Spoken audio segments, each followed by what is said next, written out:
जिस दिन मीरा ने वर्षों बाद अपने माथे को छुआ, उस दिन उसकी आंखों में आंसू और होठों पर मुस्कान थी। उसे पहली बार लगा जिंदगी ने उसे फिर पुकारा है। कभी उसी माथे पर सुहाग का सिंदूर चमका करता था, फिर एक दिन सब कुछ अचानक उससे छीन लिया गया। लेकिन उस दिन मीरा ने जाना अंत हमेशा अंत नहीं होता। मीरा की उम्र अभी 32 वर्ष ही हुई थी। शहर के किनारे एक छोटे घर में वह रहती थी। घर में उसके साथ केवल उसकी 8 वर्षीय बेटी काव्या थी। मीरा के पति राघव को गए 5 वर्ष बीत चुके थे। उनके जाने के बाद रिश्तेदारों ने धीरे धीरे दूरी बना ली। जिस घर में कभी हंसी रहती थी वहां खामोशी बस गई। मीरा ने अपनी बेटी के लिए खुद को संभाल लिया। सुबह दूसरों के कपड़े सिलती और शाम को घर लौटती। कमाई कम थी लेकिन बेटी की पढ़ाई कभी नहीं रोकी। काव्या अक्सर माँ की आंखों में छिपा दर्द पढ़ लेती। एक रात उसने माँ के पास बैठकर धीरे से पूछा, माँ क्या पिताजी के जाने के बाद खुशी मर जाती है? मीरा का हाथ वहीं रुक गया और आंखें भर आईं। उसने बेटी को सीने से लगाया और धीरे से कहा, नहीं बेटी, खुशी मरती नहीं, बस रास्ता बदल लेती है। मीरा ने यह बात बेटी से कह तो दी थी, लेकिन भीतर से वह खुद उस बात पर विश्वास नहीं करती थी। उसे लगता था उसका अपना रास्ता वहीं खत्म हो चुका है।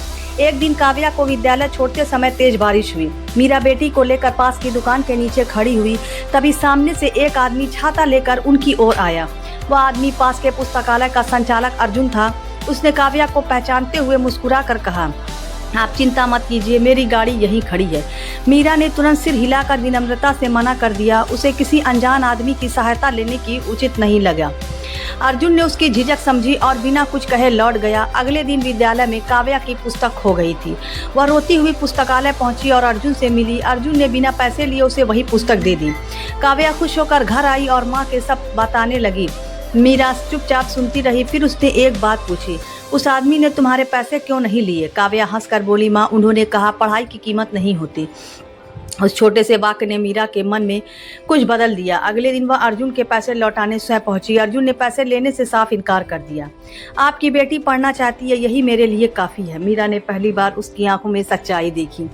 वहाँ दया नहीं थी, कोई छिपा हुआ स्वार्थ भी नहीं था। वहाँ केवल एक शांत सम्मान दिखाई दे रहा था। धीरे धीरे अर्जुन और मीरा की मुलाकातें बढ़ने लगी। कभी पुस्तकालय में, कभी विद्यालय के बाहर बातचीत होती। अर्जुन काव्या के लिए नई पुस्तकें भी लाता था, लेकिन मीरा अपने मन को बार बार समझाती रही। वह विधवा थी और समाज उसकी हर मुस्कान पर सवाल करेगा। उसने अपने लिए सपने देखना बहुत पहले छोड़ दिया था। एक शाम अर्जुन ने मीरा से एक गंभीर बात कही, आपने अपने जीवन को सजा क्यों बना रखा है? मीरा ने उसकी ओर देखा और हल्की मुस्कान दी, क्योंकि लोग मुझे जीने का अधिकार नहीं देते। अर्जुन कुछ पल शांत रहा, फिर उसने उत्तर दिया, लोग आपकी जिंदगी नहीं जीते, फिर उनके फैसले क्यों माने? उस रात मीरा बहुत देर तक सो नहीं सकी। अर्जुन के शब्द उसके मन में लगातार गूंजते रहे। कई वर्षों बाद किसी ने उसके दर्द को समझा था, लेकिन कभी उसके जीवन में एक नया तूफान आया। उसका देवर सुरेश अचानक घर पहुंचा और एक कागज दिखाया। उसने कहा कि राघव का पुराना घर अब परिवार का है। मीरा ने शांत स्वर में पूछा, मेरा और काव्या का क्या? सुरेश हंसकर बोला, तुम्हारा यहाँ कोई अधिकार नहीं है। मीरा का चेहरा पीला पड़ गया, लेकिन उसने सिर नहीं झुकाया। उसने पहली बार अपने भीतर अजीब साहस महसूस किया। अधिकार कागज से नहीं, सच से तय होता है। सुरेश गुस्से में वहाँ से चला गया, लेकिन जाते जाते उसने मीरा को एक चेतावनी दे दी, अर्जुन से दूरी बना लो वरना तुम्हारी जिंदगी कठिन कर दूंगा। मीरा के पैरों तले जैसे जमीन खिसक गई। उसे डर था कि उसकी वजह से काव्या को नुकसान होगा, इसलिए उसने अगले दिन अर्जुन से मिलना बंद कर दिया। अर्जुन कई दिनों तक पुस्तकालय के दरवाजे पर प्रतीक्षा करता रहा। मीरा आती, दूर से उसे देखती और वापस लौट जाती। उसका मन रोता था, मगर वह अपने आंसू छिपाती रही। एक दिन अर्जुन स्वयं उसके घर पहुंचा। मीरा ने दरवाजा खोला तो दोनों कुछ पल चुप रहे। अर्जुन ने पूछा, आप मुझसे भाग क्यों रही हैं? मीरा की आंखों से आंसू निकल पड़े, क्योंकि मैं अपनी बेटी को फिर से किसी दर्द में नहीं देख सकती। अर्जुन ने बहुत शांत स्वर में कहा, मैं आपको कोई वादा नहीं दूंगा जो निभा सकूं। मीरा ने उसकी ओर देखा तो अर्जुन ने आगे कहा, मैं केवल इतना चाहता हूँ, आप अपने सम्मान से समझौता मत कीजिए। मीरा ने पहली बार महसूस किया कि सच्चा प्रेम अधिकार नहीं मांगता। सच्चा प्रेम सामने वाले को अपने निर्णय लेने देता है, और शायद यही विश्वास किसी रिश्ते की सबसे मजबूत नींव है। लेकिन उसी रात मीरा को एक और सच पता चला। राघव ने वर्षों पहले काव्या के नाम कुछ जमीन लिखी थी। उस कागज की जानकारी परिवार ने जानबूझकर उसे छिपाई थी। मीरा ने अगले दिन पुराने संदूक को खोला। उसमें राघव की कुछ चिट्ठियां और जरूरी कागज रखे थे। एक चिट्ठी पढ़ते ही मीरा की आंखों से आंसू बहने लगे। राघव ने लिखा था कि अगर कभी वह अकेली रह जाए तो उसे अपनी जिंदगी किसी के डर से नहीं रोकनी चाहिए। उसने लिखा था कि काव्या मजबूत माँ की जरूरत होगी। मीरा ने वह चिट्ठी सीने से लगा ली। उसे लगा जैसे वर्षों बाद राघव ने उसे फिर रास्ता दिखाया हो। अगले दिन वह अकेली जमीन के कागज लेकर आगे बढ़ी। सुरेश को पहली बार मीरा के बदलते रूप का एहसास हुआ। वह वही शांत स्त्री थी, लेकिन अब डर उसके भीतर नहीं था। कानूनी लड़ाई आसान नहीं थी और कई महीने बीत गए। मीरा ने सिलाई बढ़ाई और अपनी बेटी की पढ़ाई जारी रखी। अर्जुन ने कभी उसकी परेशानी का लाभ उठाने की कोशिश नहीं की। वह केवल जरूरत के समय उसके साथ खड़ा रहा, कभी सलाह देता और कभी चुपचाप हिम्मत बढ़ाता। यही मौन साथ मीरा के दिल में जगह बनाता गया। एक दिन फैसला मीरा के पक्ष में आया। काव्या के नाम की जमीन उसे वापस मिल गई। सुरेश की सारी चालें उसके सामने बेकार साबित हो गई। उस दिन मीरा घर लौटकर बहुत देर तक रोती रही, लेकिन इस बार उसके आंसू दुख के नहीं थे। वह अपने सम्मान को बचाकर जीत गई थी। काव्या ने माँ को गले लगाकर पूछा, माँ अब हम खुश रह सकते हैं? मीरा ने मुस्कुराकर कहा, हाँ बेटी, अब हमें किसी से डरना नहीं। कुछ दिनों बाद अर्जुन ने मीरा से मिलने की इच्छा जताई। मीरा उसके सामने बैठी तो अर्जुन ने कोई जल्दबाजी नहीं की। उसने बस एक बात पूछी, क्या आप अपनी जिंदगी में मुझे जगह देना चाहती हैं? मीरा बहुत देर तक चुप रही। उसकी आंखों के सामने बीते वर्षों की सारी पीड़ा घूम गई। फिर उसने अपनी बेटी की ओर देखा जो दूर मुस्कुरा रही थी। मीरा ने धीमे स्वर में कहा, मैं डरती हूँ क्योंकि मैंने पहले भरोसा किया था। अर्जुन ने उत्तर दिया, तो इस बार भरोसा करने की जल्दी मत कीजिए। मैं आपके साथ धीरे धीरे चलूंगा जब तक डर खत्म नहीं होता। मीरा की आंखें भर आई।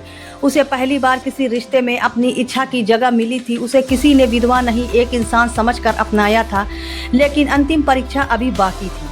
अर्जुन के परिवार ने इस रिश्ते का विरोध कर लिया। उनकी मां ने साफ कहा था कि वह विधवा को बहू नहीं बनाएगी। अर्जुन ने मां के सामने सिर झुकाकर कहा, मैं आपका बेटा हूं, इसलिए आपका सम्मान करता हूं, लेकिन मीरा का सम्मान छोड़कर अपना जीवन नहीं चुन सकता। यह सुनकर उसकी मां नाराज होकर घर से चली गई। अर्जुन ने फिर भी मीरा पर विवाह का दबाव नहीं बनाया। उसने कहा कि फैसला केवल उसकी इच्छा से होगा। मीरा ने कई रातें सोचते हुए बिताए। उसे डर था कि कहीं उसके कारण अर्जुन अपना परिवार न खो दे। फिर उसने एक निर्णय लिया जो उसके जीवन का सबसे बड़ा निर्णय था। वह अर्जुन से मिलने पहुंची और बोली, मैं तुम्हारे परिवार को तोड़कर अपना घर नहीं बनाना चाहती। अर्जुन ने उसकी बात सुनी और कुछ नहीं कहा। मीरा ने आगे कहा कि वह अकेले रहकर भी खुश रह सकती है। उसने अपने आत्मसम्मान को प्रेम से ऊपर रखने का निर्णय लिया। अर्जुन की आंखों में आंसू आ गए। वह समझ गया कि मीरा का प्रेम कितना सच्चा था। कुछ दिनों बाद अर्जुन की मां स्वयं मीरा के घर आई। उन्होंने काव्या को पढ़ाते हुए देखा और देर तक चुप रही। फिर उन्होंने मीरा का हाथ अपने हाथों में ले लिया। मुझे माफ़ कर दो, मैंने तुम्हें समझे बिना फैसला किया। मीरा की आंखें छलक उठी, लेकिन उसने तुरंत कोई उत्तर नहीं दिया। उसने केवल इतना कहा कि रिश्ते सम्मान से बनते हैं। अर्जुन की मां ने सिर झुकाकर उसकी बात स्वीकार कर ली। कुछ महीनों बाद मीरा और अर्जुन ने विवाह कर लिया। विवाह बहुत साधारण था, मगर उसमें सच्ची खुशियां थीं। काव्या ने मां का हाथ पकड़कर मुस्कुराते हुए कहा, मां, तुम्हारी खुशी ने आखिर अपना रास्ता खोज लिया। मीरा ने बेटी को गले लगाया और आंखें बंद कर ली। उसके माथे पर फिर से सिंदूर था, मगर अर्थ बदल चुका था। अब वह किसी सहारे की निशानी नहीं, उसकी नई उम्मीद थी। उसने समझ लिया था कि जीवन किसी एक घटना पर नहीं रुकता। धोखा इंसान को तोड़ सकता है, लेकिन हमेशा के लिए नहीं। पछतावा इंसान को बदल सकता है यदि उसमें सच्चाई बची हो। सच्चा प्रेम वह नहीं जो जीवन पर अधिकार जमाए। सच्चा प्रेम वह है जो टूटे मन को फिर विश्वास सिखाए। और आत्मसम्मान वह दीपक है जो अंधेरे में रास्ता दिखाता है। मीरा ने देर से सही, मगर यह सच समझ लिया था। विधवा होना उसकी पहचान नहीं, उसके जीवन का एक अध्याय था। उसकी असली पहचान थी एक मां और मजबूत इंसान होना। जीवन चाहे जितना दर्द दे, उम्मीद का हाथ कभी मत छोड़िए, क्योंकि सम्मान के साथ जीने वाला इंसान देर से सही मगर अपनी खुशी जरूर पाता है।